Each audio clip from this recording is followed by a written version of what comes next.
Academy Award.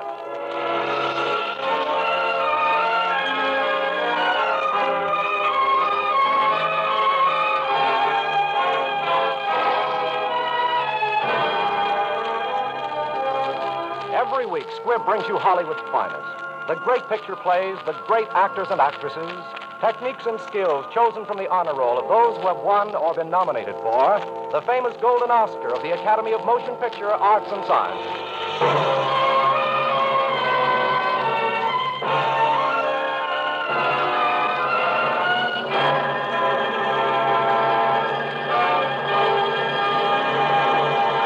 And now, E.R. Squibb & Sons, manufacturing chemist to the medical profession since 1858, bring you the distinguished actress Irene Dunn, who has 4 times been nominated for the Academy Award as Best Actress of the Year.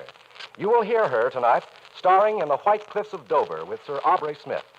Both Miss Dunn and Sir Aubrey Smith will play the roles they created on the screen in this dramatic picture, which, for Best Photography of the Year, was nominated for the 1944 Academy Award.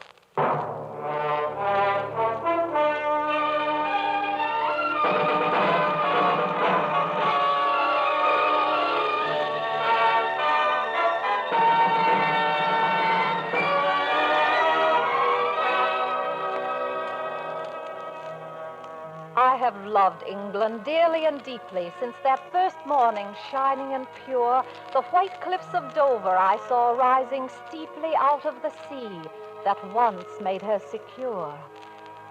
I have loved England, and still as a stranger, here is my home, and I still am alone. Now in her hour of trial and danger, only the English are really her own. Susan, I'm so glad you're on duty. I wanted to talk to you.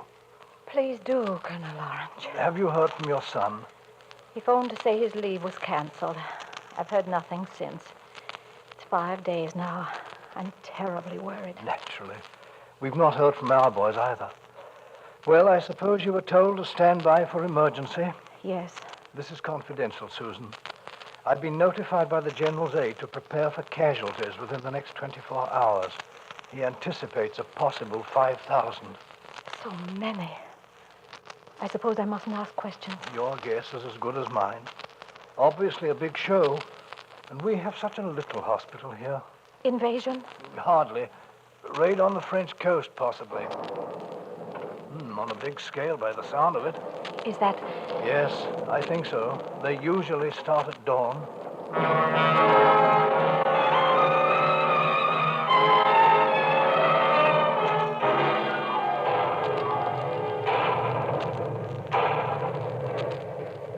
Cigarette? No, thanks. I don't seem to want it. Guess I'm hit all right. No pain? No. Maybe it's like this before you. Funny to think of coming all the way from Iowa to die in a place like this. What do they call it? Dieppe. Yeah, Dieppe. You're English, aren't you? More or less. My mother was American. You're wounded, too. Bad? I think so. Well, we're out of it. Yes. But I say, better start rolling away. And off you dive, bomber.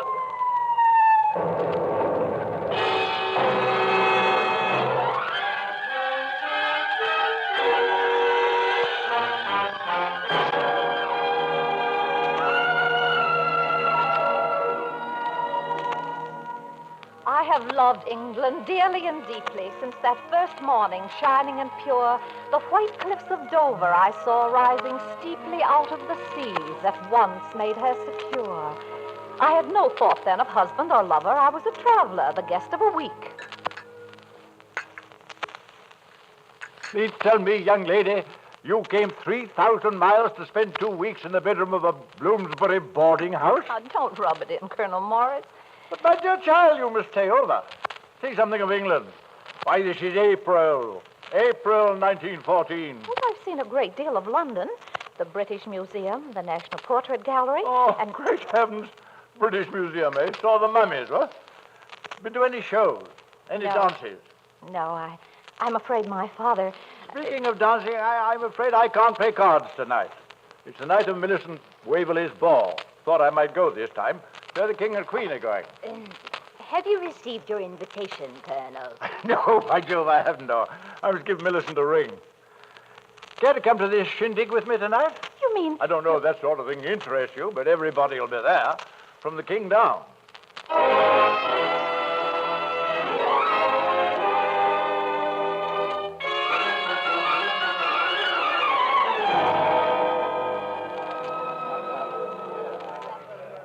Why, Colonel, this is nice. You've been neglecting me. I haven't been in tail since your last, Millicent. This is Miss Susan Dunn of the United States, Duchess of Waverley. My dear, I'm so glad you could come. Oh, thank you. Nothing less would have brought this old bear out. See that he gets you some acceptable partner.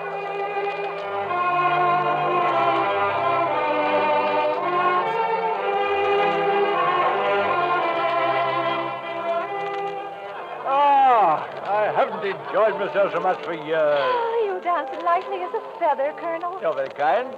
Now, for dancing with me, you're going to have your reward. I'm going to find a delightful young man for you to dance with. Back in a moment with a captive. Don't run off.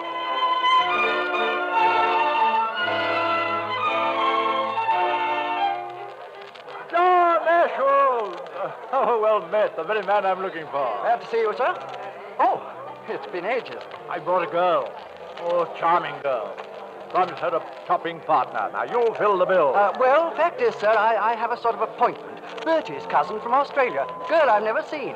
He can't get here till later. I promised I'd take care of her. Well, how are you going to find her if you've never seen her? I'm to wait in the Adam room. It's early yet, but I want to be the first on the scene. In the Adam room, eh? You know where the Adam room is? I see there, my boy. That double door behind the palm. That's what you're looking for. Oh, thank you, sir. I'm sorry I can't oblige, but duty must be done, eh? Oh, of course. Well, good hunting.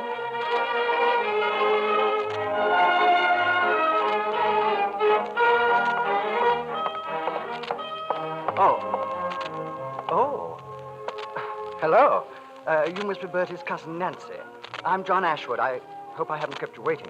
Well, no, not at all. I came early. I thought I'd be the first. It's awful to be hanging around when you don't know anyone. Yes, isn't it? Oh, I suppose the Colonel sent you. No, Bertie sent me. He told me to tell you that he'd be late. He's detained at the Foreign Office. The weekly crisis, I suppose. He said you were not to wait supper for him, but to try and behave as if I were he. Do you think you can? Well, yes, I'm sure, quite easily, but I'm I afraid... hear this is your first visit to England. Yes, it is. And you're not staying very long. No, indeed. No time at all. In fact... Oh, that's too bad. We must make the most of it, mustn't we? May I have the pleasure of this dance? Why, yes, I should love to.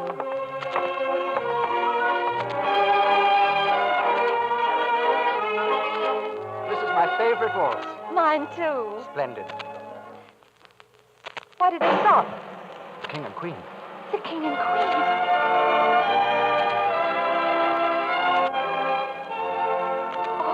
Oh, what shall I do?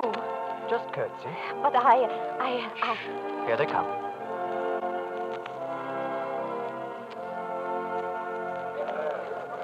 Did I do all right? Wonderful. Oh, you must think I'm dreadfully awkward, but we don't do that sort of thing at home. You haven't been presented at court? Good gracious, no. I'm just a small town girl. But, Bertie said you were Australian. Oh, yes, of course. In all the excitement, I'd forgotten. I'm not Nancy. I'm not Bertie's Australian cousin. I'm an imposter. Good heavens, I say. Are you really? Well, who are you? Nobody in particular. I come from a dull little town called Tulliver, in the smallest state in the USA. Well, why didn't you tell me? But you didn't give me much time. Besides, I sort of wanted to dance with you. Oh, did you? Oh, good. I say, that's splendid. Are you living in London? No, we're going home tomorrow. But I've just met you. You can't go back tomorrow. I can't allow it. You don't want to. Do you? No, I don't, but my father does. You see, it's rained every day, and he's a bit prejudiced about England anyway. Now, look here. I'd like to talk to your father, get him to let you stay. You simply can't go away now.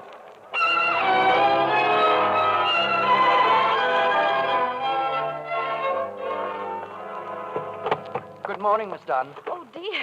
Good morning, sir. I know this is not an opportune moment, and I hope you'll forgive me. Father, this is Sir John Ashwood. He brought me home last night. Glad to meet you. Sorry we haven't more time. Fact is, we're a bit rushed. Our train leaves at 10. Mr. Dunn, my mother lives in Devon, and Yes. at any moment she may call you on the telephone. Yes. My mother would be delighted if you and Miss Dunn could spend a week or two with us, see some typical English country life. Hold on. There, it's out of the question. Good heavens, man, we're practically on the train, and we don't know your mother. She doesn't know us. I've come for the trunk, Governor. Right there. Now, I'm sorry, mister, but I run a newspaper, and I've got to get back to it. Mr. Dunn, a telephone call, sir. Lady Jean Ashford. Tell her I've gone. Tell her... Susan, why do you stand there like a wooden Indian? Say something. Tell this obstinate young man that you can't go. Tell him you don't want to stay. But I do, Father. What? I want to very much. You see, Step sir... out of this. Your cab, sir. I'm holding the line, Mr. Dunn. And let me stay a week or so, Father. You go back alone. Well, of all the unfeeling... Just a few weeks, sir. I'll catch the next boat. We'll take care of her, sir. The I cab, promise. sir. The phone, Mr. Dunn. Holy mackerel. Hello, Dunn speaking. Hiram P. Dunn.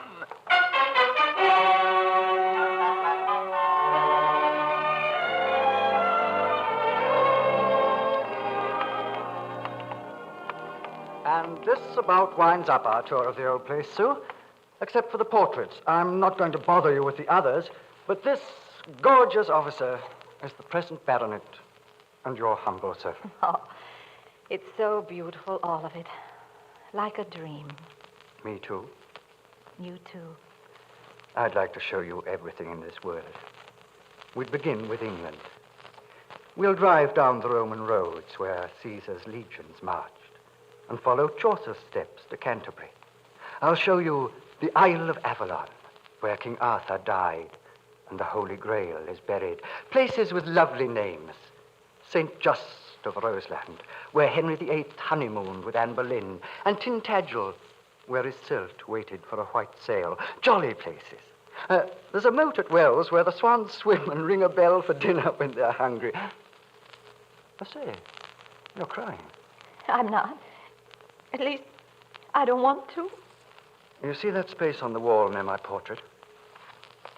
That's where my wife's portrait will hang. You must have often wondered what she'd be like. I have. Until a few days ago. Then I began to hope that she'd be tall and fair, with a mind of her own, and that when my great-grandson showed visitors her portrait, he'd say, "My great-grandmother. Lovely, isn't she?" She was an American. Oh, John. Oh, well, you must have known. I've been out of my mind since I peeped behind that potted palm and saw you in the Adam room. I meant to wait to give you more time, but it's out now. And you're wondering what I'll say. Yes. What will you say? I think, John, if your great-grandson is to show his friends that portrait, it'd best be about finding a good artist.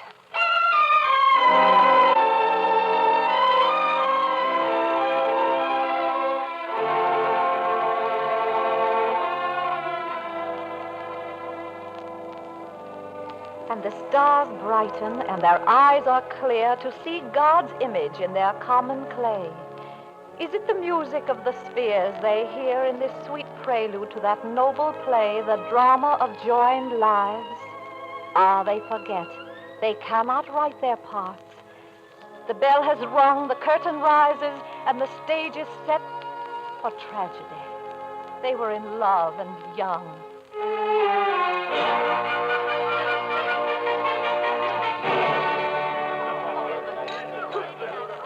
My darling, the car's waiting. You'd better slip away and change. I will, but I'll dread each wasted moment away from you. Oh, it was the most wonderful wedding in the world. I shall never, never, never marry anyone but you. Oh, I swear it. I say a toast. Yeah. I think it's high time we drank to the union of the old world and the new, to our dear young friend and the charming lady who said with Ruth of old, "Thy people shall be my people." Ladies and gentlemen, to the health and happiness of Sir John and Lady Ashwood. Just a moment, Don. Forgive me for bringing bad news. John, this came for you. Telegram from the War Office. John, what is it? What is it, Colonel? A joke? No joke, sir. England's at war.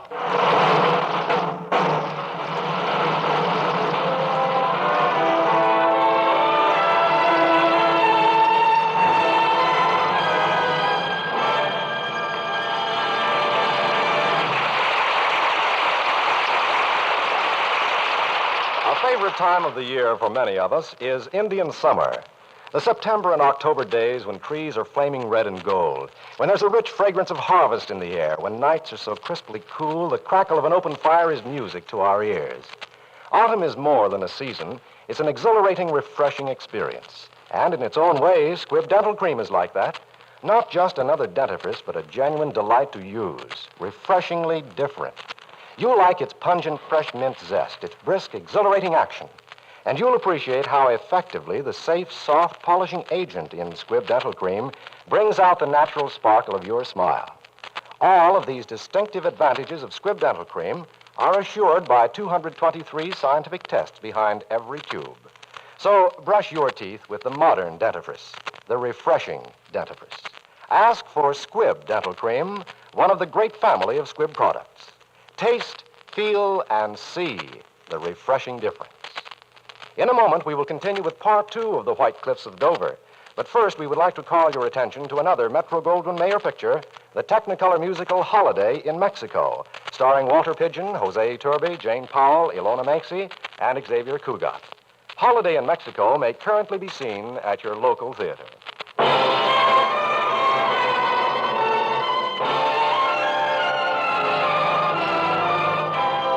And now the House of Squibb presents part 2 of Academy Award, starring Irene Dunn in The White Cliffs of Dover with Sir Aubrey Smith.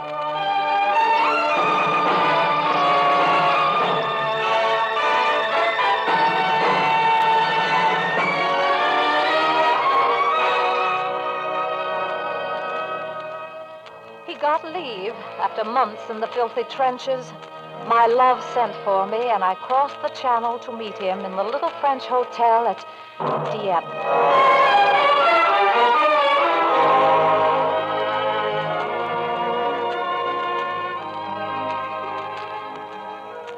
We heard the sea murmur. We saw the full moon wane, knowing that our happiness might never come again.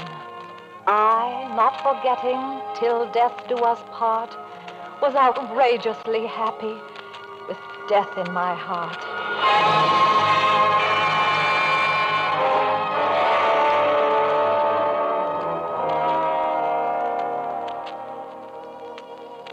My love. To be here. I just don't have the words. We don't need words, John. Look, the moon. One would think there was no war going on. Well, we can't spend what's left of my leave on the view. I'm hungry. And there's the champagne. Of course, dear. It's grand that you and Mother hit it off so well. Does she bully you? She does. To hear her, you'd think I was doing it just to be contrary, because I'm an American. Doing what? Well, I should say not doing it. Not doing what? Well, John. Sue, you're blushing. Come to that, you look pretty pink yourself. I say, this wouldn't have anything to do with young Percy, would it? John, Percy. The eldest son's always called Percy, dear. Not my eldest. Our eldest. But I don't like the name Percy. Well, I don't like it very much myself. But the eldest son's always called Percy. Why? Tradition. My boy will be called after the man I love, his father, and his name will be John. I am sorry, monsieur, but you asked me to call if the message came. It has come. No. Oh, no, my darling. No, I won't let you go back. I won't. I won't let you go back and be murdered. You can't. Don't you see? Not now. Oh, my darling, darling. I don't want to leave paradise, but I have no choice. Come on, one more glass. One for the road back to hell.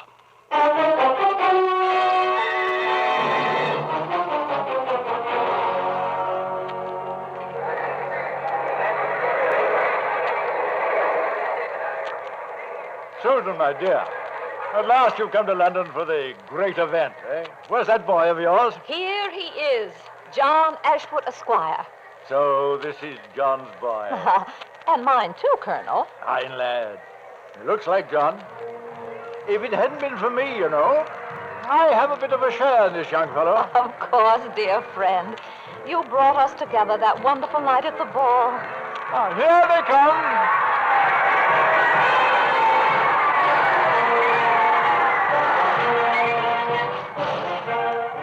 me lift Johnny up. Look, my child. Look, young man. Those are your mother's people. See how well they march. Your mother's people and yours, too. Because you're half a Yankee, you little Englishman, and I'm never going to let you forget it. Wave your hand, Johnny. Wave your hand.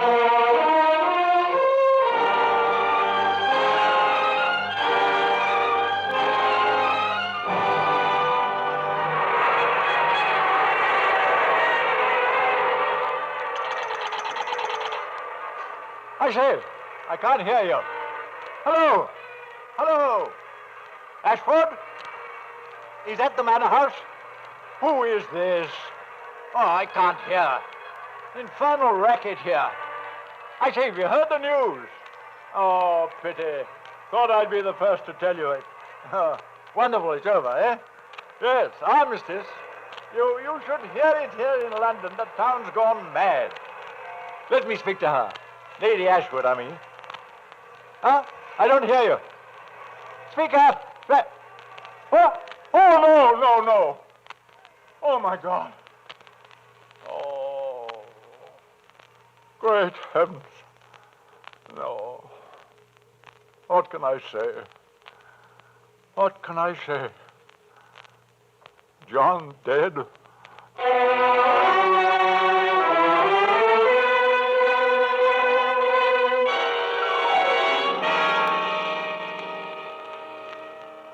I do not remember the words that they said. Killed, Douay, November. I knew John was dead. All done and over that day long ago. The white cliffs of Dover. Little did I know. Ah, look at the fat legs of him. I declare I never saw one grow so fast. Not yet a year old. Yes, he's fine and strong, my baby. He'll grow up tall and straight, and he'll go into the army. The eldest sons always go into the army. It's a family tradition. A tradition to die young in a country not your own. A tradition to die young for honor and glory. But my baby will live out his life. I'll teach him to run and hide when the drums start playing. I'll keep him safe. I don't know how, but I'll keep him safe. Do you understand?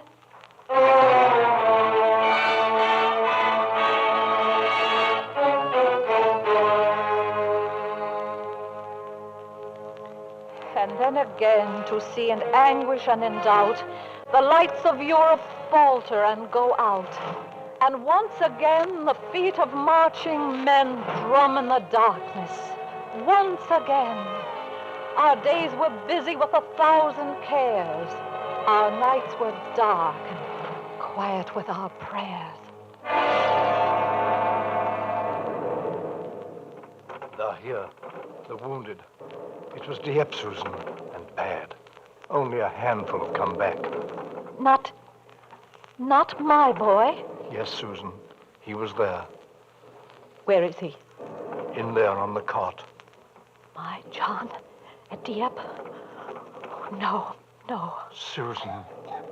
How bad is he? Bad. How long? A few hours. Hello, Mother. John. I have a letter an American boy gave me before we got it over there at Dieppe. Mail it, will you? It's not readable, I'm afraid. Oh, yes, bloody, you mean. Will you write her another? Yes, dear. Good. You know, it's funny to think I never saw your home. I wish I had. And then I'd know how close we were. The chap, that American. Yes. He said he'd really start to fight the day the war ended. For a good peace. A peace that would stick. That nobody could kick around. You see, he didn't know he was going to die. He didn't know. Yes, dear. He didn't know.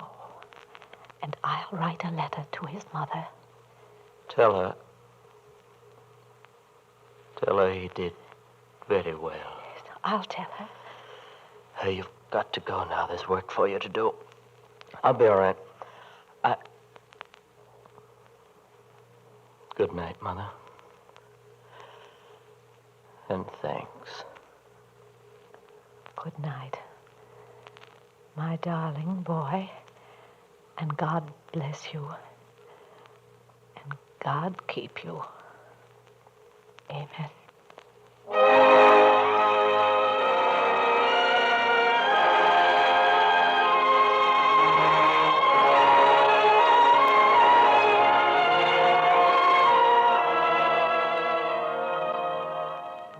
I have loved England dearly, and dearly too, husband and son. Now at the end, I know they would have me do what must still be done. I was American born and American bred from a hickory shore. We shall not turn away from the dead as we did before. We shall not turn away till the air is bright and the day is set. They had a dream like glory and morning light, and we have it yet.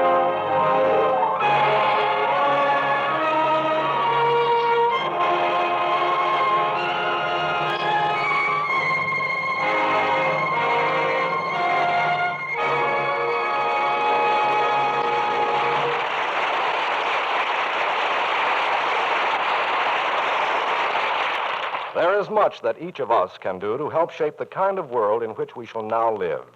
It is the serious personal duty of every American, for example, to keep abreast of all proposals for the direction and control of atomic energy. It is the duty of the scientist to turn all advances made in time of war to the enrichment of men's lives in time of peace. Scientists at the House of Squibb are devoting themselves night and day to learning more about the miraculous new drugs discovered during the war. The House of Squibb shouldered enormous responsibilities in the development of these drugs, and now Squibb is contributing to their further refinement, wider distribution, and ever-increasing application. For as long as there is pain and suffering in the world, Squibb will be dedicated not only to the search for new drugs, but to the perfection of medical aids already known, whether they be professional products for your doctor or simple home health essentials for your daily use. Remember that whenever you're buying for your own medicine cabinet, to be sure you get Squibb quality, always ask for Squibb, a name you can trust. Next Wednesday, another great picture. The House of Squibb will present Academy Award Guest in the House with Anita Louise, Joan Loring, and Kirk Douglas. Today's performance of The White Cliffs of Dover was written for radio by Frank Wilson, with an original musical score composed and conducted by Leith Stevens. Our producer-director is Dee Engelbach. Irene Dunn can currently be seen in the 20th Century Fox production, Anna and the King of Siam. Sir Aubrey Smith is soon to be seen in the Cecil B. DeMille Paramount production, Unconquered. This is Hugh Brundage bidding you good night until next Wednesday at the same time, when you're invited to listen again to Academy Award, presented by the House of Squibb, a name you can trust. This is CBS, the Columbia Broadcasting System.